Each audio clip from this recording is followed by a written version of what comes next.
un duel entre deux grands coachs qui ont traversé les airs d'NBA. Ça a commencé déjà sur le terrain, s'est retrouvé sur les bancs. Et plusieurs fois, il y en a un qui a plus gagné que l'autre. Mais les deux sont quand même entrés dans le panthéon du basket NBA. Je vais bien entendu parler de Phil Jackson et de Pat Riley. Alors, on va parler rapidement des confrontations entre les deux. Je veux plus parler par rapport au niveau du coaching, parce que nous sommes concernés sur ce poste-ci. Alors, concrètement, Phil Jackson a gagné 4 confrontations. Riley, une seule. C'était lors des playoffs 94 où les Knicks sortent les Bulls. 4 victoires à 2 en demi-finale de conférence Est. En effet, Jordan avait pris sa retraite, sa première retraite, en allant jouer au baseball, bien entendu.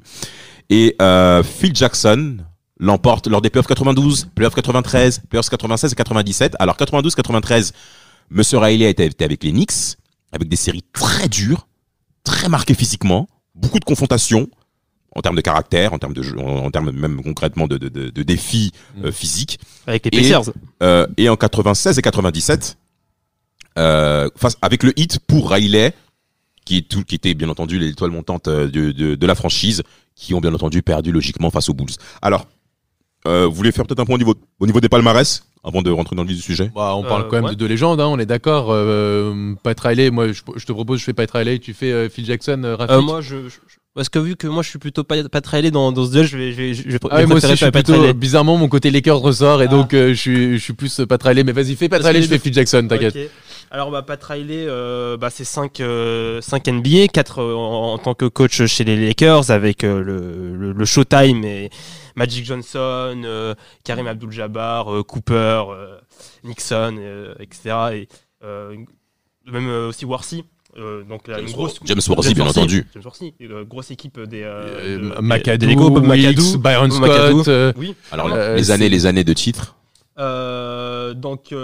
Ensuite, il y a une finale NBA avec les Knicks. Il a réussi à faire une finale NBA avec les Knicks, qui était quand il prend les Knicks, c'était une franchise qui était moyenne. Quand il les reprend, il les remet dans les devants de la scène et il les ramène en finale NBA.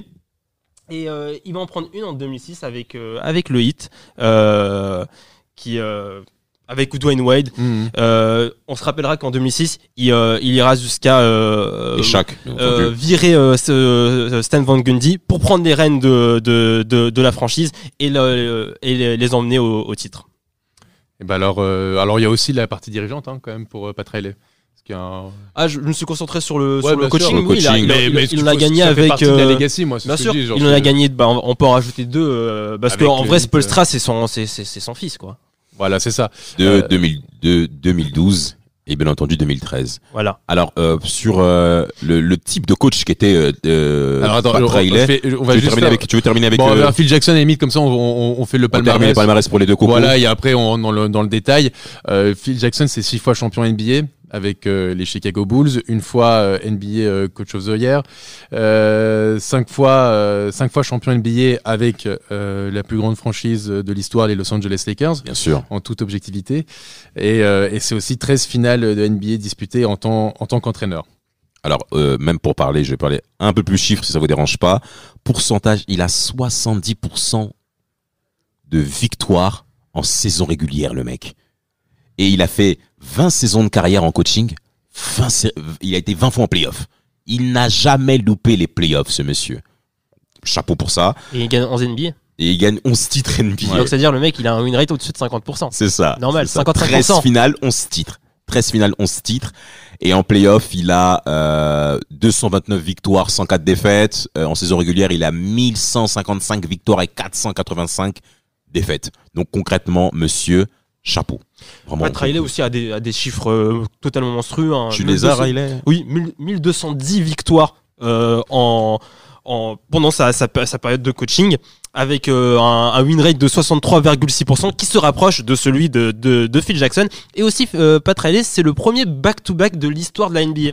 Exactement. Après 19 années de NBA, il fait le premier back-to-back avec les Lakers. Exactement. 87-88. Pour les titres des Lakers, 82, 85, 87 et 88, bien entendu. Exactement. Alors, pour terminer avec les Lakers, il a été en finale en 83, en 84 et en 89. Concrètement, les années 80. C'est les années Lakers. C'est les années Lakers, bien qu'il y ait la belle rivalité avec Larry Bird. Bien sûr. Mike L. Avec Kevin Parrish. et avec Robert Parrish, bien entendu. Il faut préciser quand même, pour aller dans ton sens, et ce que disait un peu tout à l'heure Rafik, c'est que Pat Riley, c'est celui qui met en place le jeu qui s'appelle le Showtime. Déjà, quand tu mets en place un jeu qui s'appelle le Showtime et que tu es aux États-Unis, tu peux imaginer quand même la puissance de ce jeu. C'est lui il a quand même dans son équipe, il arrive à mettre 4 mecs dans son équipe qui aujourd'hui ont leur maillot accroché au plafond du Staples Center. Magic Johnson, Kareem Abdul-Jabbar, Wilkes et James Worthy, à côté effectivement de lieutenants comme Byron Scott, comme John McAdoo, etc. Pour le coup, c'est le Pat Riley. Partout où il est passé, il a non seulement mis sa patte, et en plus de ça, il a marqué l'histoire. Ça a toujours été dans ces franchises-là quasiment les périodes les plus phares de leurs histoires, que ce soit en tant que coach aux Lakers, que ce soit même avec les Knicks des années 90 avec Pat Ewing. C'est le Pat Riley à la tête en tant que coach. En tant que dirigeant, parce que c'était tout à l'heure, je te disais, je trouvais que c'est assez important quand le hit des années 2010, clairement, c'est le hit, certes, de Spoelstra en tant qu'entraîneur, mais qui est-ce qui a formé les Heatles composés de Chris Bosh, LeBron James et Dwayne Wade? C'est Pat Riley. C'est lui qui arrive à les associer. Moi, je vais rentrer dans le vif du sujet. Pour moi, si je dois en choisir entre un des deux, c'est Pat Riley. Pareil. Pourquoi ? Parce que, déjà, époque tu parlais du Showtime. Pourquoi c'est quoi le Showtime ? C'est un jeu en transition, très rapide. Le run and gun. Le run and gun. Et pourquoi il met ça en place, Pat Riley ? C'est parce que il a Magic Johnson, qui est un joueur qui adore faire jouer les joueurs autour de lui de manière spectaculaire. Donc, Pat Riley, c'est quelqu'un qui sait tirer le meilleur des joueurs qu'il a. Quand il part aux Knicks quelques années plus tard, il remet pas en place un jeu spectaculaire. Il s'adapte à l'environnement de la conférence, de la ville, des joueurs pour mettre en place un jeu très défensif. Et c'est pour ça que j'adore Pat Riley. C'est parce que il a cette image très stricte, très têtue, mais en fait non, c'est quelqu'un qui va s'adapter à son environnement et aux joueurs qu'il a. Tout à fait. Alors pour le côté Showtime, il faut signifier que c'est pas qu'une question de joueurs, c'est quasiment en effet une question d'environnement. Pourquoi ? Parce que les Lakers, il fallait à nouveau faire rêver la franchise, donc c'est par l'intermédiaire de Jerry Buss qui avait réacheté, qui était devenu le propropriétaire majoritaire des Lakers. Alors en effet, l'ancien coach avant Pat Riley, Westhead, il avait commencé un peu, qui n'avait pas cet aspect, on va dire paillette, qui correspond à Hollywood, hein, parce que nous sommes à Hollywood. Riley est rentré dans ce personnage-là, comme vous l'avez parfaitement dit. Alors, c'est vrai qu'il s'est adapté, mais il avait aussi affaire à des joueurs qui étaient déjà des joueurs, on va dire, leaders et enseignables, bien entendu. Donc, bien qu'il ait mis sa patte, notamment sur le rythme physique, ça commence très tôt, hein, ce rythme-là, par rapport à Pat Riley, d'imposer justement cette culture du travail, cette culture à forte intensité. Ça s'est rapidement retrouvé dans ses équipes. Alors concernant cette dureté par rapport aux Knicks, donc bien entendu on a ralenti.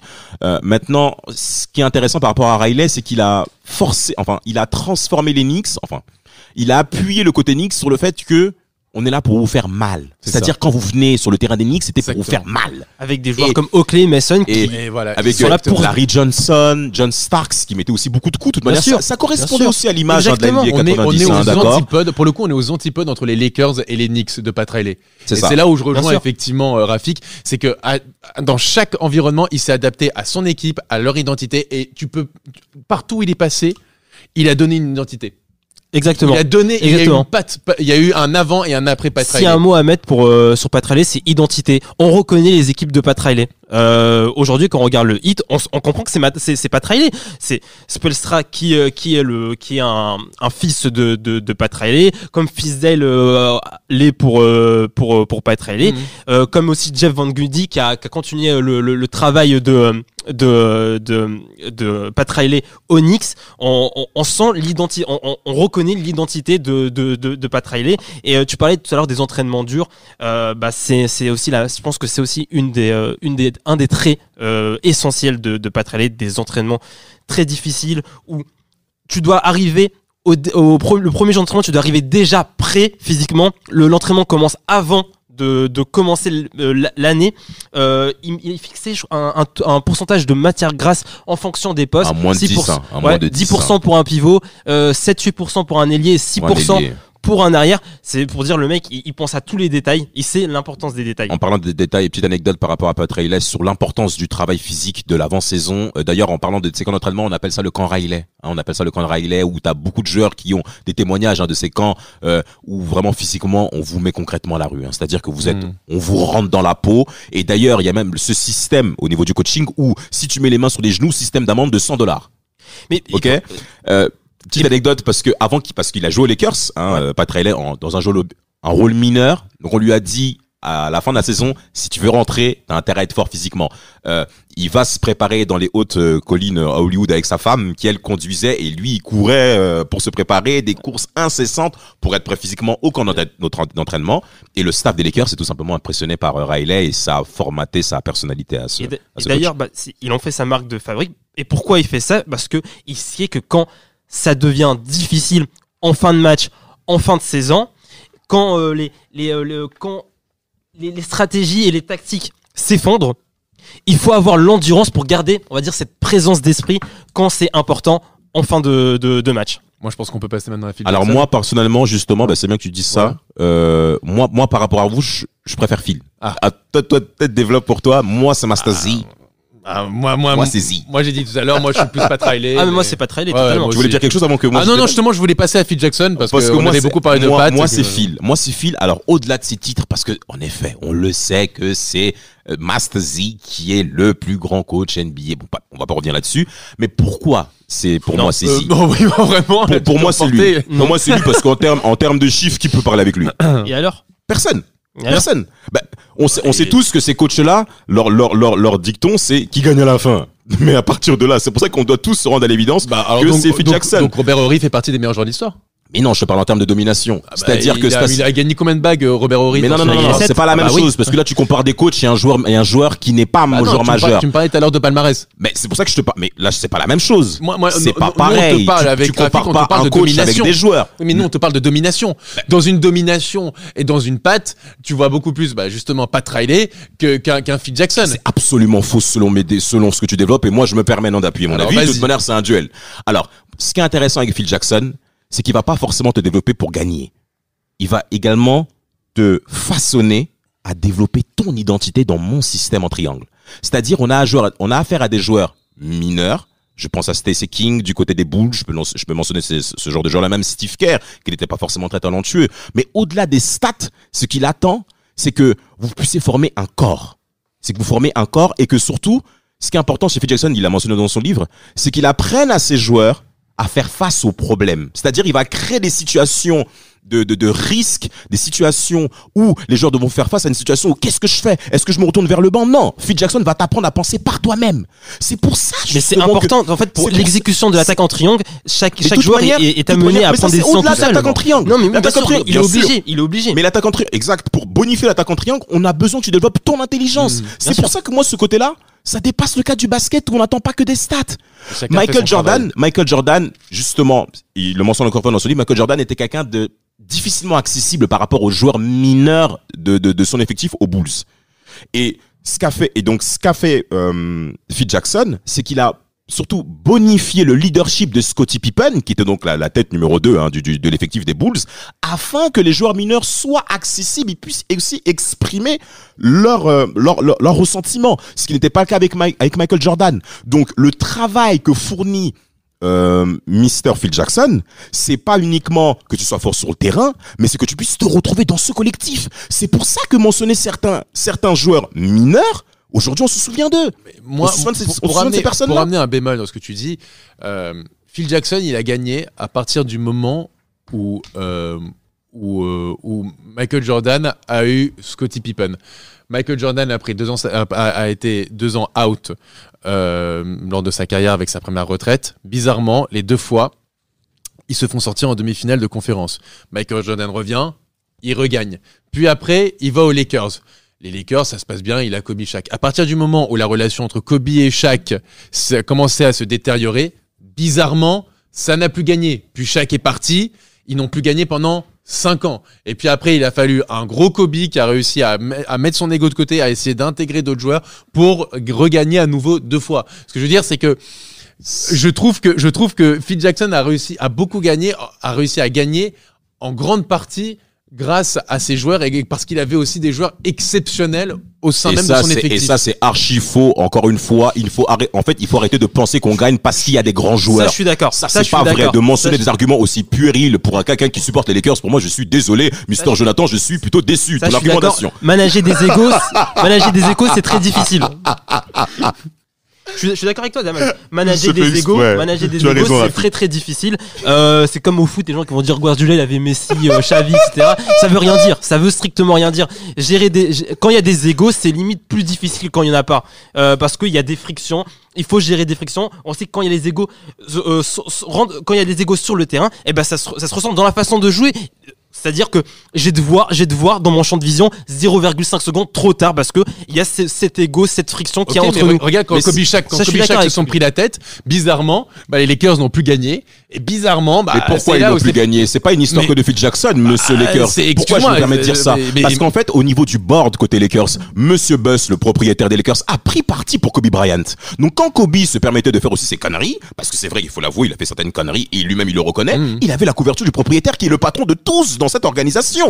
Donc il n'y avait pas qu'un corps qui était réuni. Cette fissure, c'est aussi prouvé parce que Phil Jackson n'est pas forcément ça non plus, ok? Mitch Kupchak qui a remplacé au niveau du poste GM monsieur Jerry West, et il y avait aussi un petit conflit. Donc Phil Jackson n'a pas non plus marché sur un tapis roulant qui roule vers la gloire aussi. Il a dû faire face à l'adversité. Pour moi, le plus gros bémol de Phil Jackson, c'est qu'en fait, je trouve qu'il a trop d'ego et il est trop têtu. Il impose son attaque en triangle là où il va, même s'il a été très successful son attaque en triangle. Il s'est embrouillé avec tous les généraux majeurs avec qui il a travaillé, Kroos, Jerry West, même avec Kupchak, c'était pas rose, c'était pas tout rose. Donc il y a ce côté je m'embrouille avec tout le monde parce que je suis trop têtu. Après ce qu'il fait avec les Knicks, où il est pas coach avec les Knicks, mais il veut imposer son attaque au triangle, au Knicks, par l'intermédiaire de Derek Fisher, parce que pour moi qui est entre guillemets sa marionnette, il essaie de faire son héritier. Je suis d'accord. Et ça ne marche pas. Parce que quand vous dites que Spoelstra n'est pas la marionnette de Riley, maintenant vous dites que Derek Fisher n'est pas la marionnette. Mais c'est pas pareil. Vous pouvez parler de fils parce qu'ils ont joué ensemble. Mais c'est pas pareil. Derek Fisher mentionne plusieurs fois que Phil Jackson a développé ma qualité en tant que basketteur, surtout que Derek Fisher s'était pas forcément gagné au niveau de la draft 96. Mais toi, t'es bien passé pour le savoir en tant que supporter des Lakers. Ça n'a rien à voir parce que simplement la différence, c'est que ce qu'on disait tout à l'heure de Pat Riley, c'est que partout où il est passé, il s'est adapté à son environnement, alors que Phil Jackson, quand il va aux Knicks, il impose son attaque à 3. Mais en plus, vous parlez d'une époque. Bah non, parce que Pat Riley, mais non, parce que en plus on parle de coaching. La legacy de Pat Riley, c'est aussi ce que je disais tout à l'heure, ce qu'il a fait au Heat. Et je suis désolé, il faut mettre aussi mais je suis d'accord dans sa legacy aussi l'échec complet de sa période Knicks de Phil Jackson. On parle de coaching. On a parlé de coaching. Je suis d'accord avec l'aspect du general manager au niveau du poste board. Mais au niveau du coaching, là où il faut évoquer cela, c'est qu'on a affaire à des joueurs moyens qui sont devenus extrêmement forts. Je suis désolé, au-delà de l'aspect triangle, on s'aperçoit rapidement, même pour quelqu'un qui ne connaît pas le basket, c'est que les Bulls, quand ils jouent au basket, c'est beau et ça dépasse le cadre de Jordan. Parce que quand Jordan quitte la NBA, en effet, pour sa première retraite, les Bulls continuent à être performants. C'est pas toutes les franchises qui réussissent à être comme ça. Hein. Parce que quand Shaquille O'Neal s'en va au Heat, où sont les Lakers? Les Lakers ne font même pas les playoffs. Les Lakers ne font pas les playoffs, messieurs. Donc, s'il vous plaît, quand on parle maintenant de Phil Jackson s'en va, Shaquille O'Neal s'en va, ça commence à faire beaucoup. N'est-ce pas? Parce que dans une conférence avec un niveau très élevé, en effet, c'est compliqué. C'est compliqué. C'était le cas à l'Est, puisque l'Est aussi était quand même performant dans les années 90. En demi-finale, excuse-moi. Par les Knicks. Et alors? Et les Knicks qui ont plusieurs fois échoué face à Michael Jordan, et ce n'est pas qu'une histoire de Jordan. Excusez-moi. Pourquoi? Parce que Jordan, lors de fin d'année 80, qui les sort en playoff? C'est les Pistons. Les Pistons sortent Jordan 3 fois d'affilée entre 87 et 90. Et qui est coach? C'est Doug Collins 2 fois et une fois Phil Jackson. Phil Jackson perd avec Jordan et Pippen face aux Pistons de Détroit d'Asiah Thomas. Donc, quand vous vous permettez de dire que Phil Jackson n'a fait que gagner, c'est faux. C'est faux. Il a énormément développé Jordan, notamment sur l'aspect de développer le leadership des joueurs qui étaient là. Pourquoi les Bulls et pourquoi les grandes équipes sont fortes? Parce que justement, tout le monde est concerné. Tout le monde est concerné. Et c'est sur ça que Phil Jackson, regardez, les séances de méditation, je me permets de citer un point de son livre avant que vous puissiez continuer vos développements. Il appelle George Munford. George Munford, c'est qui? Psychologue du sport, professeur également de méditation, donc ce monsieur s'est beaucoup développé. C'est aussi ce qui est intéressant avec Phil Jackson, c'est qu'il appelle beaucoup d'intervenants extérieurs pour pouvoir aider ses joueurs dans leur objectif. Donc c'est pas une histoire que de basket. Et sur ça, là-dessus, moi je dis mon coup de chapeau à Phil Jackson, parce que quand toi tu parles d'ego, faut quand même minimiser les choses, hein, d'accord? Parce que Phil Jackson, plusieurs fois, il le dit, l'attaquant triangle, c'est pas moi, c'est pas Tex Winter. C'est pas Tex Winter non plus qui le crée. Je vais quand même vous dire le nom de l'attaque. Voilà, c'est Sam Berry. Sam Berry qui crée l'attaque en triangle. En effet, ils l'ont perfectionné par Tex Winter. Mais pourquoi je me permets de dire que l'ego, Rafik, tu vas un peu fort? Parce que Phil Jackson est resté très longtemps avec des personnes qui lui ont pas forcément dit oui tout le temps. Donc c'est pour ça que quand vous avancez vos arguments, messieurs, faites attention. Vous allez sur un terrain glissant. À vous la parole. Moi, je vais te dire pourquoi. Je vais te dire pourquoi Pat Riley.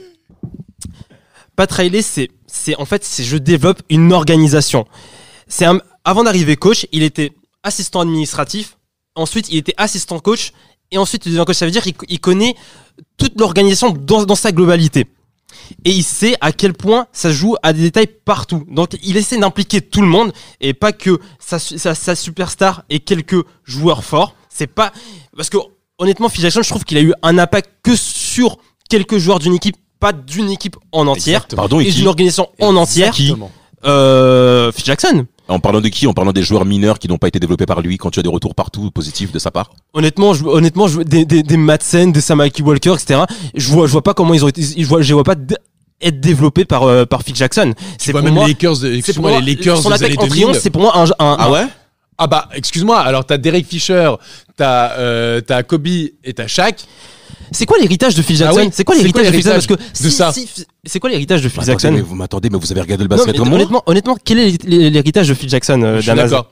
C'est très simple. Non, aujourd'hui, ouais, est-ce qu'il y a un exactement. héritier de Phil Jackson? Pourquoi? Est-ce que quelqu'un a un mode de management comme Phil Jackson? Est-ce que quelqu'un joue comme Phil Jackson? Est-ce que quelqu'un aujourd'hui qui joue comme ça? a créé une identité comme ce que peut faire Là, Pat vous Riley parlez, partout où il passe, exactement. attendez, à messieurs. Phil Jackson. Là, vous parlez de franchise.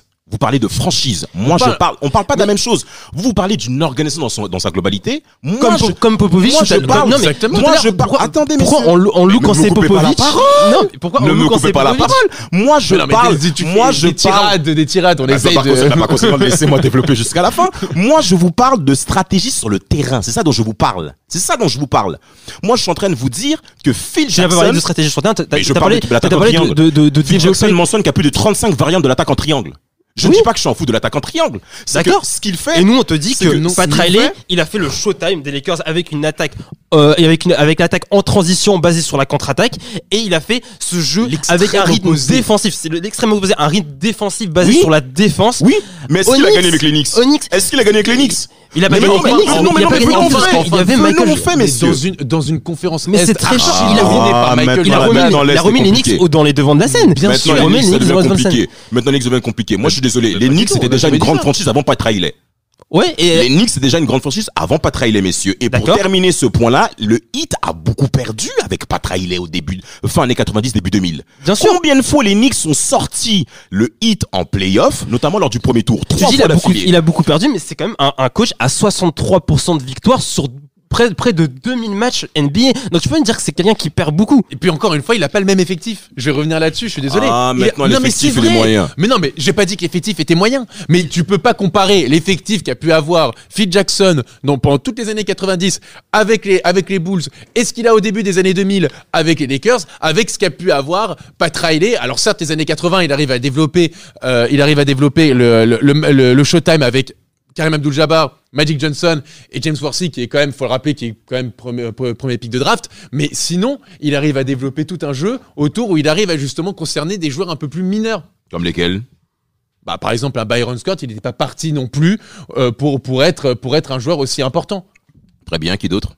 McAdoo que j'ai dit tout à l'heure, Non, je fais exprès. Jamal Weeks. Je fais exprès. Il y a Pourquoi? plein de Parce que, joueurs. en fait, cet aspect de joueur mineur, c'est pas un argument qui tient. Parce que Mais John si. Paxson, BJ Armstrong, Bill Cartwright, pardon, qui a été leader des Bulls, c'est pas des joueurs majeurs, ces mecs-là, mais c'est se plus sont des années adaptés. 80, ça. Non, moi, C'est moins je parle des années 90 en plus. franchement. Je parle des années 90, pas des années 80. Moi, je parle des années 90 où, en effet, t'avais Jordan, t'avais Pippen, et en effet, t'avais le reste derrière. Mais derrière, t'avais affaire aussi, et ce qu'a fait Jackson là-dessus, en développant des joueurs moyens à devenir très très forts, et surtout pour terminer là-dessus. Onyx, il a réussi à développer des Attendez, s'il vous légendes plaît. aussi. Pour terminer, John Stark, juste pour Oakley, terminer, t'as Ewing. l'aspect. Enfin, tu vois, ce que je veux dire, c'est qu'il a réussi à créer une mentalité à ces gens-là de bad boys un peu. On a retrouvé ce côté bad boy. Déjà le cas. Oui, mais je Oui, trouve. mais il les a rendus fiers Mais de oui, cette, c'est de ça, cette en fait. Ça, je suis mentalité. totalement Il les a d'accord rendus avec vous. fiers, vraiment, des Totalement d'accord Charlotte, avec Anthony Mason, il les a rendus Totalement. fiers.